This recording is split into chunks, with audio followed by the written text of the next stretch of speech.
Hello, people of YouTube land, those that are, shit. It's been a while since we done this. Dude, that's been a hot fucking minute. That is the Oh best my start I God. could have imagined. Yeah. But yeah, hello, people of YouTube land, and, those that are part of the Cringe Crew gaming community Discord, those that follow Ted and I on Twitch, and those that are listening to this on Spotify or whatever audio platform that this gets put on. I am Traductus. I'm Ted, and And I'm this sorry in advance for no counter. Didn't move stuff from my last computer. I'm apologizing on the front end. but instead we have Ted eating dinner. So True. that way, he could totally ignore all the uhs because he's focusing on eating his dinner. That being said, this is, I guess, technically season 2. The Cringe Crew gaming movie review podcast, and where we take a director's filmography and we go through it. Last season we did Christopher Nolan and Stanley Kubrick. Right now we are starting on Quentin Tarantino. We decided to do Tarantino because, well, we were thinking about waiting until the movie critic came out, but like at the same time, it's Tarantino. We watched like Tarantino movies prior to this fairly recently, and we were just like, yeah, we're gonna have to do Tarantino. For what it's worth, And we'll just we also didn't wait on Oppenheimer. We just did the damn thing. So it works out.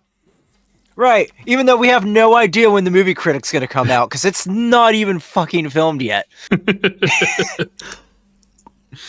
So, that being said, obviously we are on Reservoir Dogs, Quentin Tarantino's debut 1992 film. But first, I think we should probably briefly, because obviously we go through how this movie was made, background information, then we go likes and dislikes, and I guess rankings, even though like we only have like one movie. But so far. That being said, I'd say basically background very, very briefly. This technically isn't Tarantino's first attempt at a movie. He had like a couple short films beforehand that never got finished. Actually, one was supposed to be a completely was supposed to actually be his first like feature length movie that he filmed with himself and his friends. However, which was titled My Best Friend's Birthday. However, some of the film footage was misplaced and he basically lost interest in finishing the movie, although he has said that he thought about maybe restoring and completing the film one day, but due to the fact that he lied and said that that despite 36 minutes, which people have seen of the movie, the rest of it he claimed for a while was lost in a lab fire. Apparently, he didn't make that up. Someone else made it up, and he just rolled with it because they thought it was a more interesting story than him just like, yeah, I lost interest in the movie. However, some of the dialogue in that comes into a screenplay that he writes, which becomes True Romance, which ends up getting picked up after he makes Reservoir Dogs. At this time, he had a couple acting roles, including a role as a Elvis impersonator in a episode of The Golden Girls, and ends up taking acting classes at some like acting studio, and at this time he is working at a place called Video Archives, which was a movie rental store in Manhattan Beach, California.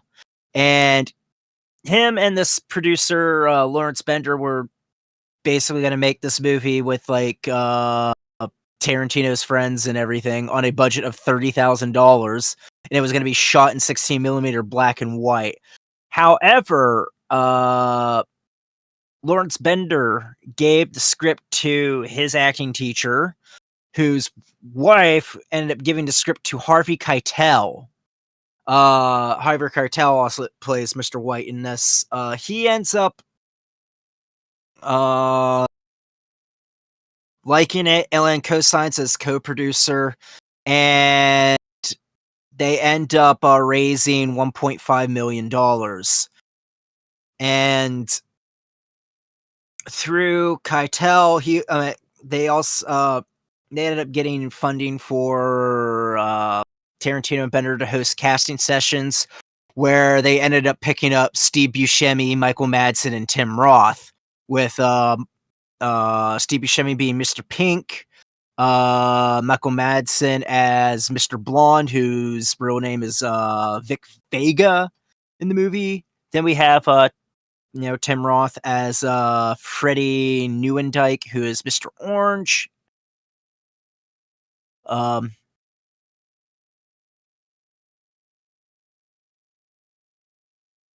Then I guess we'll go for the rest of the cast here. Obviously, Harvey Keitel as Larry Dimmick and Mr. White. Edward Bunker as Mr. Blue. Funny thing about Edward Bunker, he was an actual like convicted criminal, and he also acted in a couple of films. Most notably this, but also Straight Time, Runaway Train, and Animal Factory. And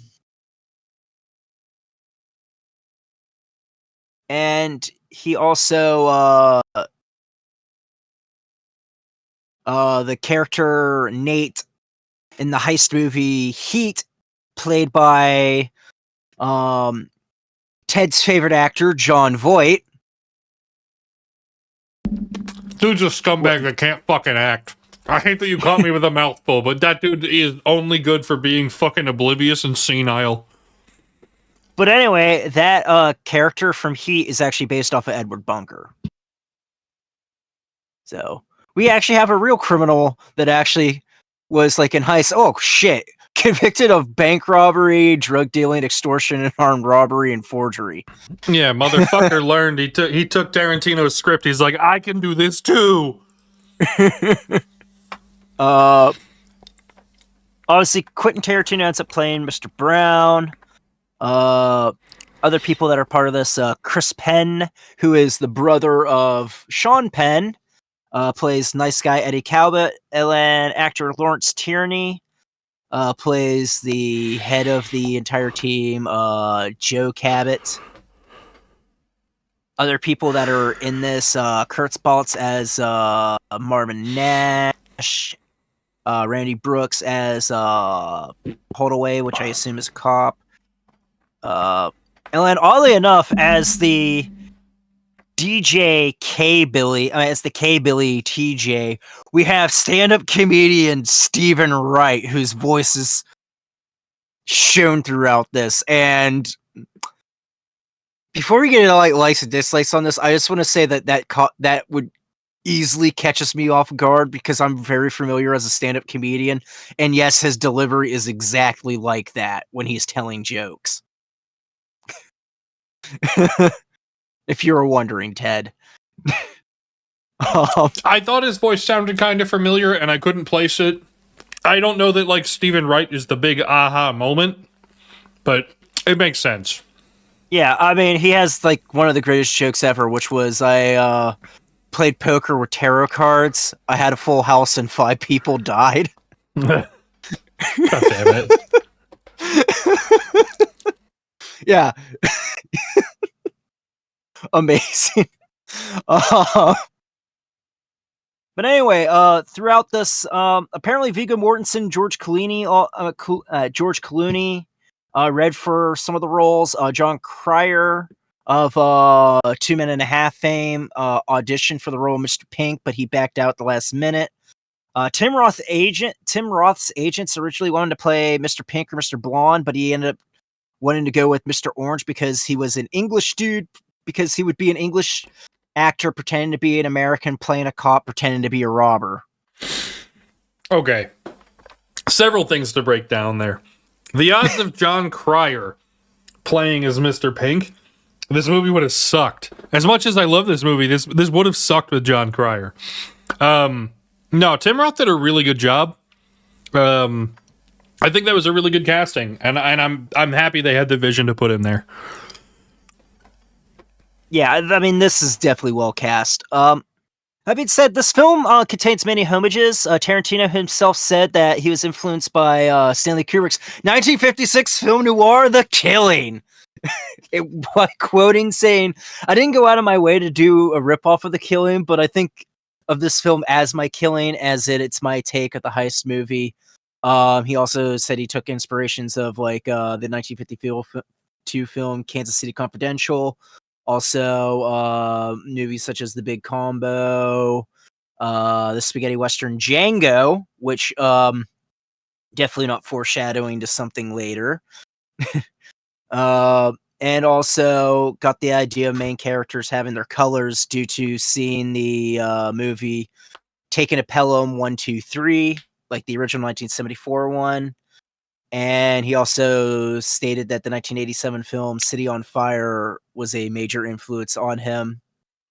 The warehouse scenes were filmed in an unused mortuary filled with coffins, funeral equipment, embalming fluid, and a hearse. Love that. And Mr. Orange's apartment was the second floor of the mortuary.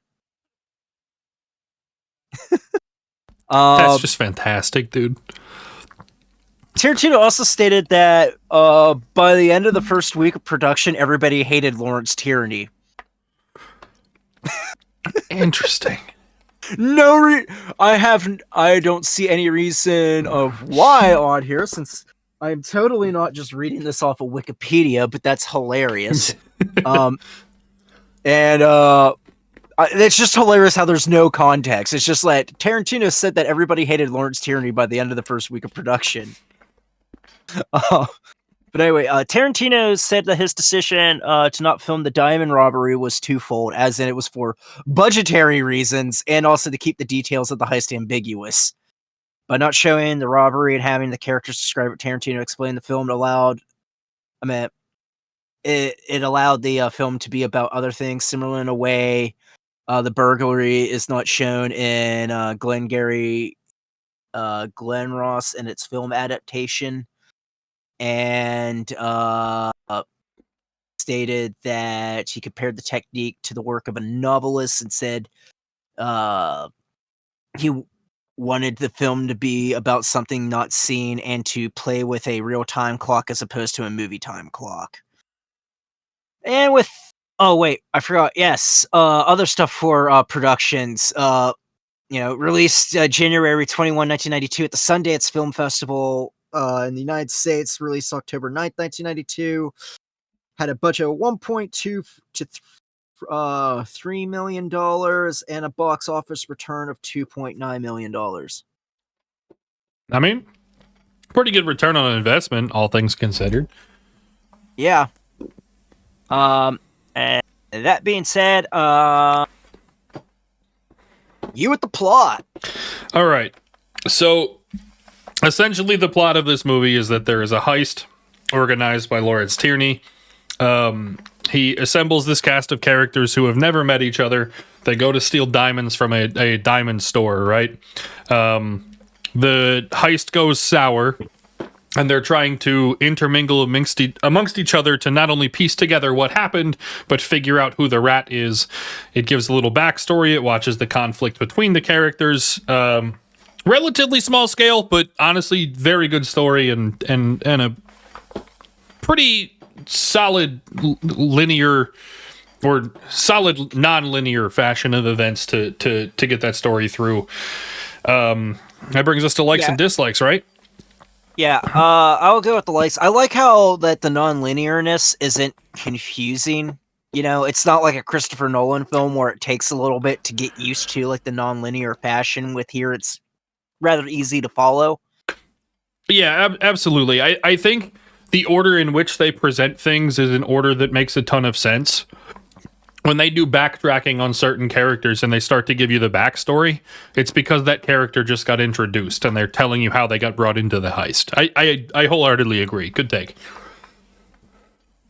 For me also, I mean, I guess we can go with the cast. Like, everybody's phenomenal in it.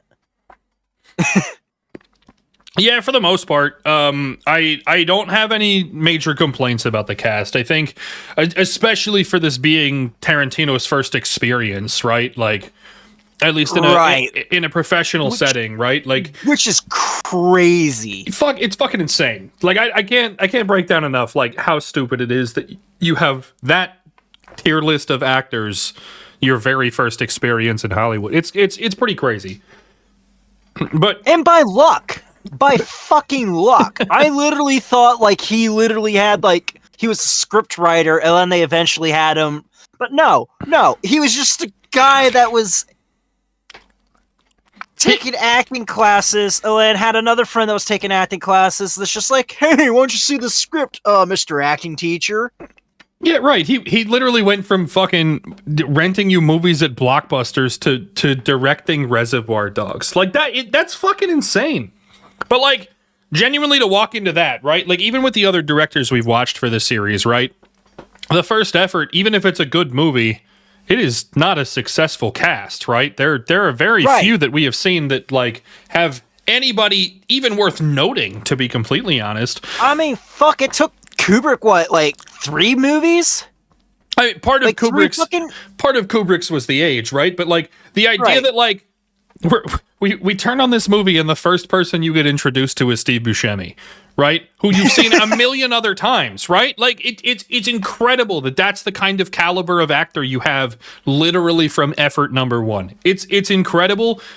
Good on him for hitting the fucking lottery and all that, but like, yeah, no, the cast is fantastic. There are, while I have my little quirks with the cast, which I'll get to in a little bit, I think that there is no one in this movie that is anything less than good, right? I would hesitate to say that there is anything like stupendously over the top, right? But there is not a single person doing a bad job in this movie. The cast is fantastic, especially for effort number 1.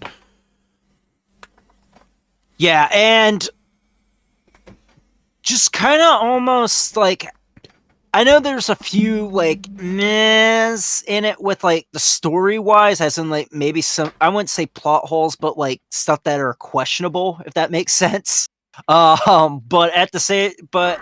for the most part, like for as kind of like a complex story as this is, I'm surprised at how well it flows, you know? Yeah, there's a lot of layers to this story and a lot of learning that you have to do, which it's truly a really good script. Like the assembly of the movie is very good. If you really boil it down, right, my 3-sentence cut back of the plot, right, like it's pretty thorough. Like there's not a whole lot I'm missing if you really boil it down, right? But they turn that into something complex. It's something that you have to like unravel and uncover, and I think they do a really good job with it.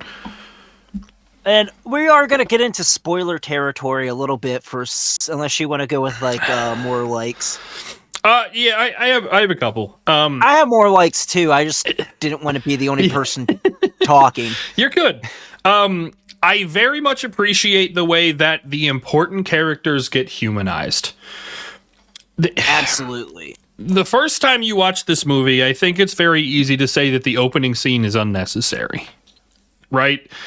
Like, but it sets everything up. Well, no. Beyond that, right? Like, I think the way in which you learn about characters through their backstory is relevant enough, right? You have no idea who these characters are. You have no idea why they're in the same room, and they're literally breaking down the meaning behind a Madonna song, right? Like right. The first time you watch this, you can kind of pass through that scene and go, "What the fuck?" Right? But I think it does a really good job at like explaining to you the roles that the characters play. It adds a human element. It makes you interested in who they are as people, and not only did we give you a fake name, we also didn't tell you anything about the character. Watch how they interact with these other unnamed characters, right? And I'm pretty sure that's the only line of that scene's the only line of dialogue that Mr. Blue ever has. Right, like because he's like only in like 2 fucking scenes. Right, but even still, right? Like I think they do a very good job at like, even though they're not necessarily fleshing out the entirety and the childhoods of these characters, right? Like you get a real grip on their personality. You kind of have an investment before you understand why you're investing any time at all to them. It's done in a very maybe like non-typical way, right? But I do think it adds value. They really do a good job at like making you concerned about the characters, whether you're rooting for them, against them, if you're just kind of interested in the plot line. Like you have some sort of tie-in to these characters, and I think that's done incredibly well. Go ahead. I say I definitely agree, especially like how like a lot of like just even like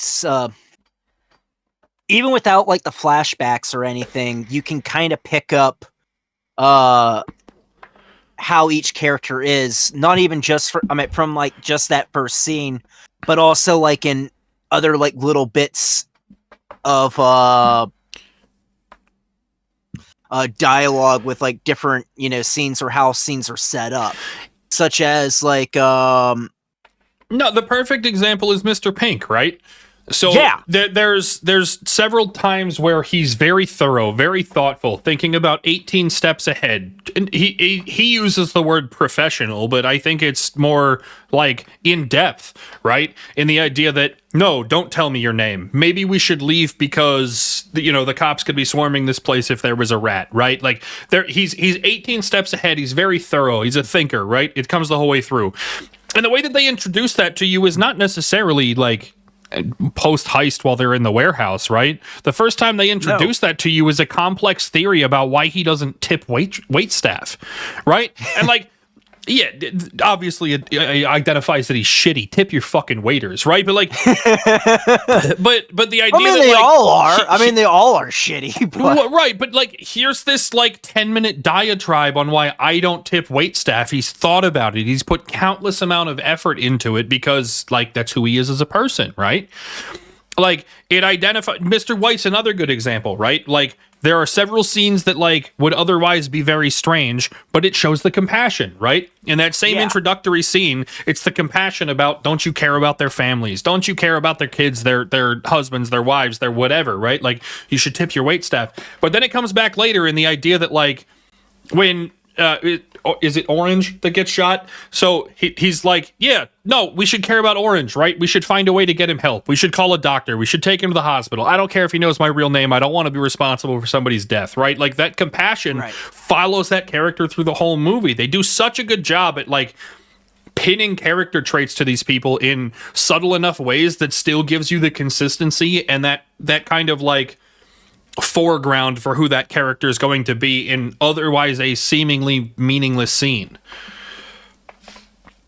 Yes, and also I love like the foreshadowing with Orange's like character, how like he's the one that rats out Mr. Pink for not fucking paying a tip. Spoiler, he's the rat.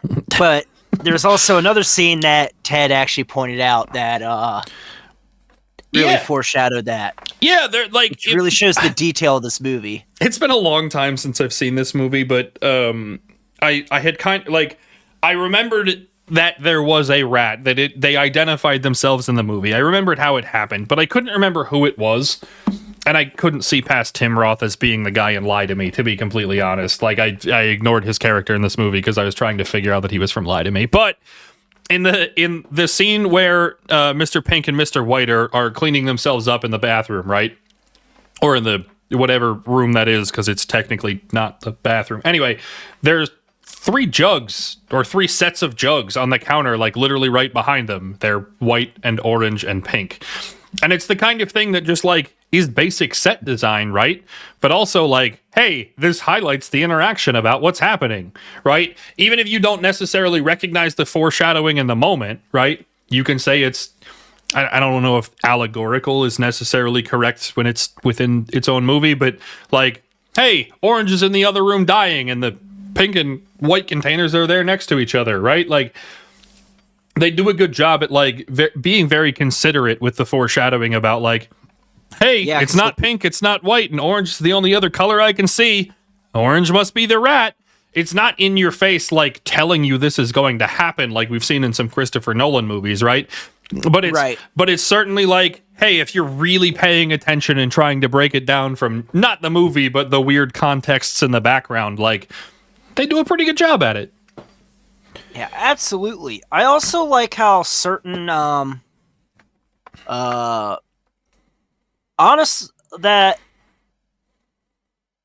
Christ, what was I gonna say? That certain characters you do know everything about them, but others characters, especially like Mr. Blonde, it seems that the more information that you get from the type of person Mr. Blonde is, the more questions you get about him. Because he's one of the three characters that are actually named, but at the same time, like, he's also kind of enigmatic, if that makes sense. Yeah, that's fair.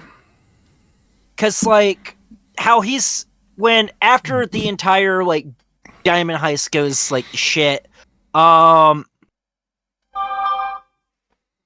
there's really, like, a lot of questions on why he does certain things, why he does certain things. Now, obviously, Pink and White just think he's a fucking psychopath, which, yeah, I mean, that fucking checks out, because he shoots up the place, apparently, and then tries to set a cop on fire after he kidnaps him and tries torturing him. But at the same time, it seems that, you know, you find out that, later on that that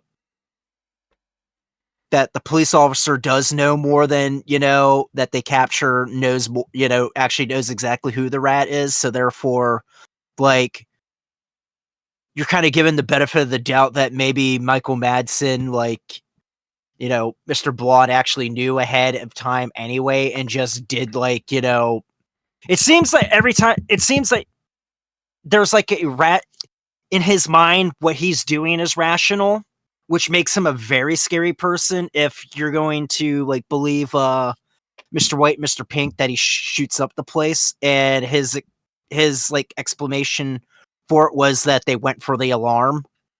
And so it's not like some, like, psychopath that just snapped. It's just that seemed to him as the logical thing to do. And also, what really adds to that makes him extremely even more scary is the fact that I'm pretty sure, like, he shows up a lot earlier than he's introduced in the rendezvous, and he's just sitting there just listening to Pink and White just yell at each other, just trying to, like, get all the information in. And a lot of cases, like, he doesn't really speak a whole lot. Like, he'll speak a little bit, but he more so just kind of sits there and just listens to everything, and then thinks about, like, what he you know, what can he say, or what is needed to be said, but not, like, say, like, too much, if that makes matters, if I'm making sense. I think that makes sense. I want to tangent off this point towards dislikes, so if you got any other likes, spit them out, but I really want to take this one for a ride. I like how there's a lot of character, like, Tarantino kind of recycles, like, certain, like, characters. And it's crazy how it's just this way from, because every director has, like, a different styles. How we thought it was nuts that Christopher Nolan kind of had, like, you know, his idea for, like, his style of movie, like, from the get-go. it's weird that has like a Tarantino has like a set of characters that he likes using. Yeah, and it's nice and crazy to see that they start from the very beginning.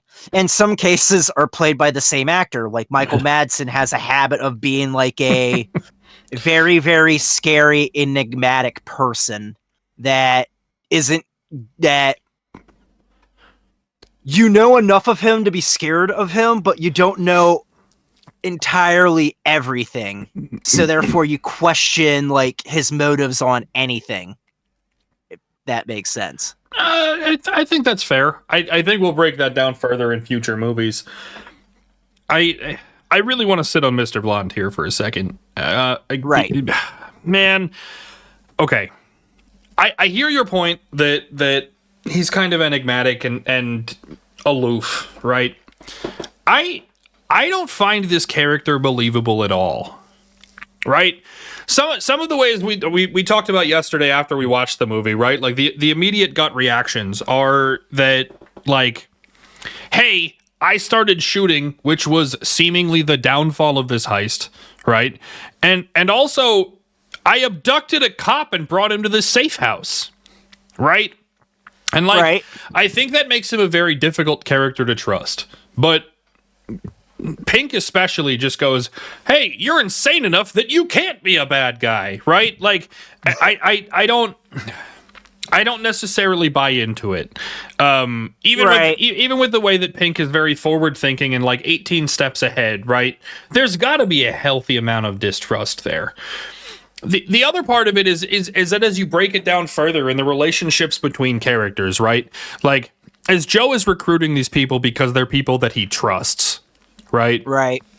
And then he ends up having Mr. Orange in there when he doesn't know who the fuck Mr. Orange really is. Well, no, the idea that like, hey, he can trust Mr. Blonde to be a stable piece of this operation because he didn't send me to jail when he could have, right? He could have walked away free if all he had to do was say his name, right? And like, yeah, that's fine and all. And there's a build up to this character being like some sort of trustworthy, I guess. But then he does the most unhinged, stupid shit. Well, I think it's also implied that he's an enforcer and a hitman, so therefore him, like, which is killing innocent people, like, is, like, nothing to him, so pretty much kind of like a bad person to have in the role that they give him. Which is fine, right? I understand the hitman, right? I understand the enforcer, right? But, like, if you abducted a cop to get information out of him, you intentionally push other people out of the room, and then your response is to instantaneously light the fucking guy on fire. You're not getting any information from him. You just want to be a torturous fucking fiend, right? It's unhinged. It's crazy. It's not trustworthy.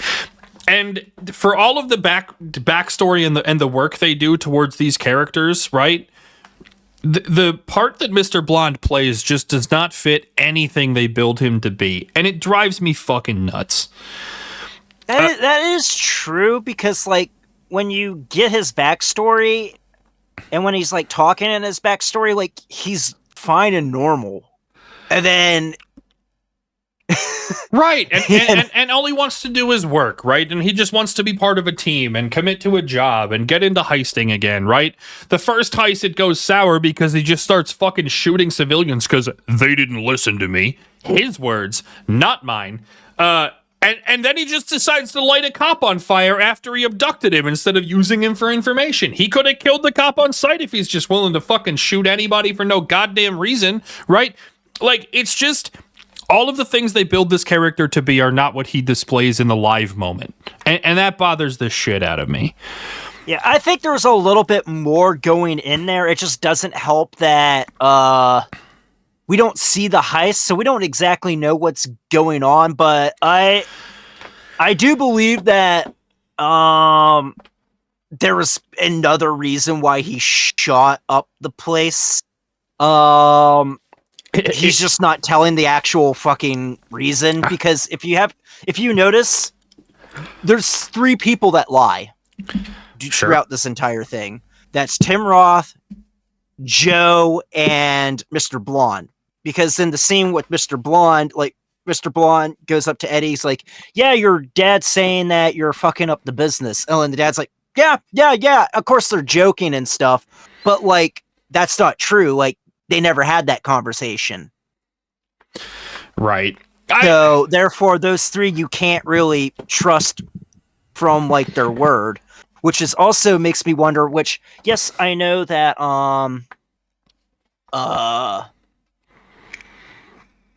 shit. What was I gonna say? Yes, I know that in the video game, they show like how Mr. Blue dies, but it's off screen. It's never shown. Joe just says Mr. Blue dies. Who's to say if Mr. Blue's actually dead in the movie? Well, that kind of brings me to my next point, right? You've mentioned a couple of times, both in the backstory and through some of our likes and dislikes. One of my issues here is that we never see the heist, right? Right. And not only because everybody loves a fucking heist, right? But I think it also adds a level of depth to these characters, right? Where you can kind of determine the truth for yourself, right? Where none of these characters are trustworthy, like you mentioned, right? Like, I think that not being able to see the heist fails you as a viewer in the inability to create your own opinion.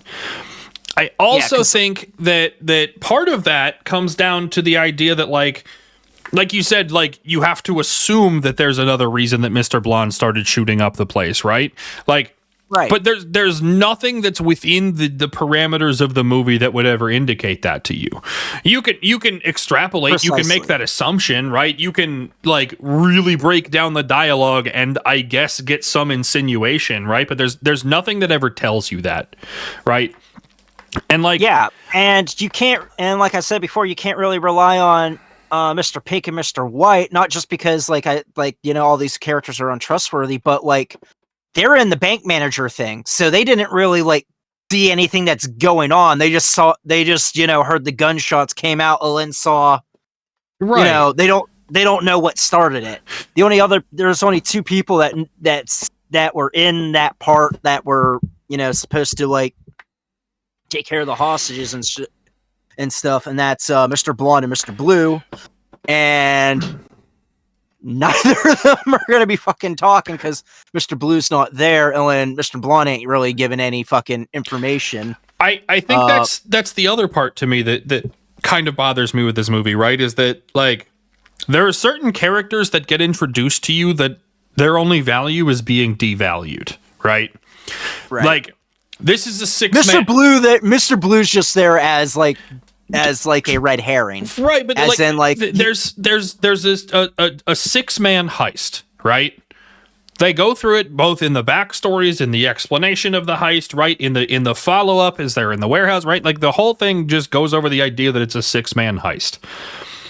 You only see Mr. Brown again because Tarantino wants to be featured in his own films, which is fucking... And he's also the getaway driver. It's obnoxious as fucking hell. They showed a getaway scene specifically so Tarantino could put himself in his own fucking movie. Fuck right out of here.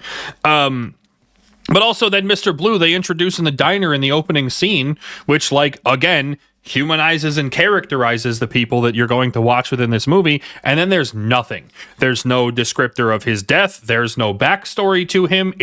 He's just cannon fodder, and you don't even see the cannon fodder. They literally hired an actor to sit in a diner. It's dumb. It's kind of worthless. If they had told you in the beginning that this was a 4-man heist and you never saw Tarantino as the driver, you never heard about Mr. Blue, and they reset up how the 4 people would operate inside this diamond store, right? The plot doesn't fucking change. Not in the slightest. They introduce it as a... especially since Mr. Orange is revealed to be the rat quite early. Not just like foreshadow, but I mean, like, they... Right. And the other thing that bothers me is then the timing with the backstories, right? If they had showed you the backstories, like, as a part of the heist, even if they don't show the heist itself and they show the guys running away from the heist, right? Introduce them at the diner. You break to the very end of the heist as everybody's getting away, and you introduce the backstories then, right? There's at least some sense of doubt that you don't know who it is. right? Right. No. The way that it works is Pink and White and a dying Orange meet each other in the warehouse. Pink says a couple of lines. They do a radio broadcast for a comedian, and then it's just, here's Mr. Pink's backstory. Mr. White display. No, it whatever it is, right? Pink has his backstory. Pink's the only one I don't think gets a backstory out of like the main characters that are not canon fodder. No, Pink does have one. It's the scene of him running away from the bank. It's not like super thorough and far back, right? But yeah. No, Pink gets one, right? White gets one the first time he displays some level of guilt, and then they're like, here's White's backstory, right? Mr. Blonde shows up in the warehouse, and then Blonde gets a backstory, right? Orange goes, hey, other cop who's dying with his ear cut off. I'm a cop. Here's my backstory about being a cop, right? Like, it just kind of like, the backstory helps, right? I'm not saying it's a bad addition. I'm not saying I dislike it. I'm saying that the points in time where they introduce it kind of ruin its own mystique, for lack of a better word. And then because they introduce Mr. Brown and Mr. Blue to you and they never get backstories, why the fuck are they important enough to include in the movie at all instead of just writing a different plot? Other than Tarantino wants to appear in his own fucking film. Eat shit. Especially since like I mean, I guess I get why Blue's there, because like that's like the red herring, so therefore, it's like, well, hey, like, with Mr. White going, hey, well, like, Mr. Blue's not here, you're saying Mr. Blue's dead. I'm telling you, Mr. Orange ain't, the rat. It's, Well, okay, so how does that make it different if it's, instead of Mr. Blue, it's Joe's son, right? You can add red herrings otherwise by Joe's son not showing up at the place and time he was supposed to, right? You can then resolve that by showing Joe's son with his backstory with Mr. Blonde, or by him showing up in the warehouse later, right? There are ways to avoid Mr. Blue ever fucking existing and keeping the plot line exactly the same. Fair enough. I just the timing and the placement of the backstories bothers me a bit. I like the way they did it. I like the backstories. I like the fact that it's non-linear and they're not giving you too much about these characters before you're able to form your own judgment, right? But I think that like the specific breakdown of it's a 6-man job but only 4 of them fucking matter is kind of silly, and then I'll get your backstory once I know you're the cop. It's just kind of in a weird place. I agree. I also have. I mean, I'll say the dialogue for the most part's great, but Ted has had issues with like Kubrick just adding like racism for racism's sake, and I kind of get that with some of the dialogue in this movie. Like, I understand that a lot of criminal gangs are based in like on ethnicity, so therefore you're bound to get like racism within there. But to me, like, it doesn't really add anything to this film except saying like, yeah, they're all scumbags, even though you already know that everybody in this movie is a scumbag. It did feel gratuitous. I guess the presence of racism for context didn't bother me. It was the way that they went about the racism felt over the top. I'll agree with you. Exactly. Like, to me, it didn't add anything. Like, why even have it? Also, Steve Buscemi saying the N-word is really fucking jarring. Like, other characters, you say the N-word, it's like, how dare you say that, right? Like, it's really fucking bad. Steve Buscemi hurt a piece of my childhood that probably has nothing to do with my childhood. That was absolutely jarring. And then he does it a second time, and you really shit yourself. Yeah. No, I'm with that though. Like I said, it feels like they really buy into it in a place they don't need to. Again, within the context of the movie, racism isn't necessarily the worst thing in the world for that, right? Like, right. Real life, I'm not condoning racism. It's always bad, right? But like for the context of the movie, like, I understand why it was added, but I think they went over the top in how they added it. It felt not good. Yeah, precisely. Um, you already kind of covered like um shit. What was I gonna say? You already covered like the whole like backstory thing because that's what I was actually gonna say. Because like um the timing on like the backstory stuff is kind of uh uh does undermine a lot of mystique, especially like Orange's Yeah. backstory. Um, other than that, there really isn't like the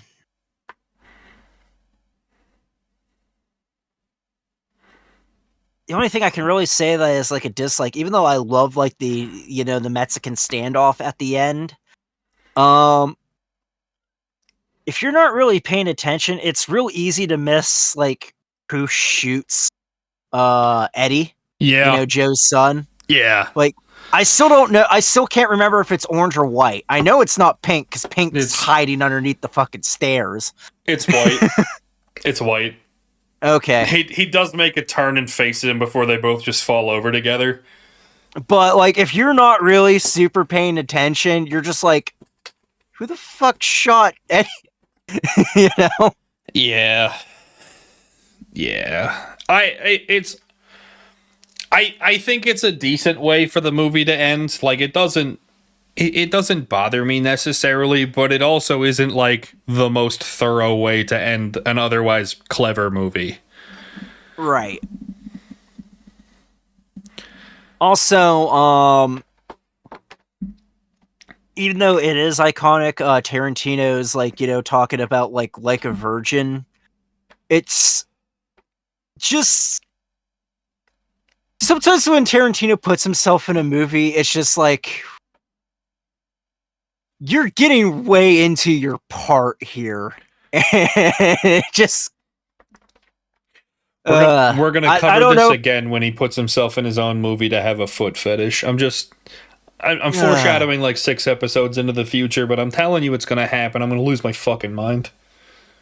Yeah, it's just something like that. It's just like I don't know if that's him or if he just wrote a role like that and is just good at acting like a creepy person, It's the biggest contribution he makes to the movie is hyper fixating on a fucking Madonna song, dude. It's insane. Just leave yourself out of your movie. You worry about writing and directing and producing, and you can just fuck off about being an actor in your own shit. It's been one movie, and I'm fucking tired of it. Well, that being said, that's all I got. Yeah, I'm out too.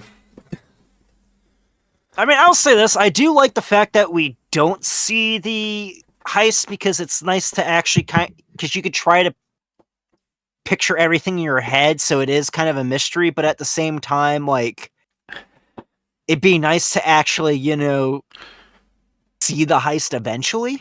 Yeah, it's a refreshing take on a heist movie, right? It's not see how they plan, see how they break it down, see the twist about how the guy who was actually in charge didn't tell you or the crew so that he could get away with something, right? Like heists have a script. Everybody loves a heist, but heists have a script, and it's a nice refreshing take on how a heist movie works. I think it just takes away this much from the movie and the idea that like you don't see any part of it. It kind of leads some of that disbelief and that mystique and that wonder left behind. All you know is that they were set up by Orange. Brown was the getaway driver. Orange was the lookout. The two people that are like inside that are like taking care of the hostages are Blue and Blonde. And then the people that are stealing the diamonds are Mr. White and Mr. Pink. Right. That's all we know. Yeah. And then eventually Mr. Blonde starts shooting, the alarm hits, and then all the cops that were standing there, ready to, like, that were there again, to arrest them, just show up after the alarm is tripped. And that's all we get. It's like, and then they variously escape in different ways. Or if Mr. Blue even escaped. We don't even know if he did or not. Right. He could have been shot and killed in the... Yeah. Just anyway. Which shows you how important Mr. Blue is. I just want to reiterate the idea that, like, I think Reservoir Dogs is a really great movie. Oh, absolutely. I genuinely enjoyed the experience. There are bits and pieces of it that make it kind of clear that this is Tarantino's first film, right? It's just pretty hard to fuck up, and we've got some pretty significant dislikes, right? Like, don't get me wrong, this is not a perfect film, but also this is a really good film. Especially compared to the other directors we've watched their first film. I know we don't have a ranking because it's going to go first and last for me, huh? But like, as far as first movies go in the directors that we've watched, like, this is easily competitive with later stage movies for other directors. I mean, it's a fantastic film. This blows, like, this definitely blows Kubrick's first film out of the fucking water. Definitely also Christopher Nolan's, and that's really, I mean, fuck, if we go back to the Bomb podcast, definitely better movie than Dr. No. And not close. Yeah, no, I don't want the length of time we spent on dislikes to get in the way of the idea that this was actually a really good movie. So yeah, like, highly recommended. Like, to be honest, like, just right off the bat, I normally like this better than Pulp Fiction. I haven't seen Pulp Fiction in a long time, so that might change. I'm excited for Pulp Fiction. I really am. Yeah, I am too. But, like, that's also not a bad movie either. Like, it's kind of hard. I can't really think of, like, a Tarantino film that's actually, like, bad, you know? Yeah. But we might get there. Who knows? We thought Kubrick was going to be a hell of a lot better than it. Than we noticed. So I feel kind of disgusted having watched Kubrick intentionally. Yeah, anyway, I think that wraps us up for this week. Thank you guys for watching. As always, you can catch us both on Twitch, Stallman at Traductus, myself at Ted Green Eagles. Hop in the Cringe Crew Discord to find access to watch movies with us. Hang out, watch some streams, meet some people to play games with, do whatever. Check out the rest of the YouTube channel. Lots of good stuff here. Videos coming out all the time, so be sure to check all of that out. Otherwise, we will see you here next week. See ya.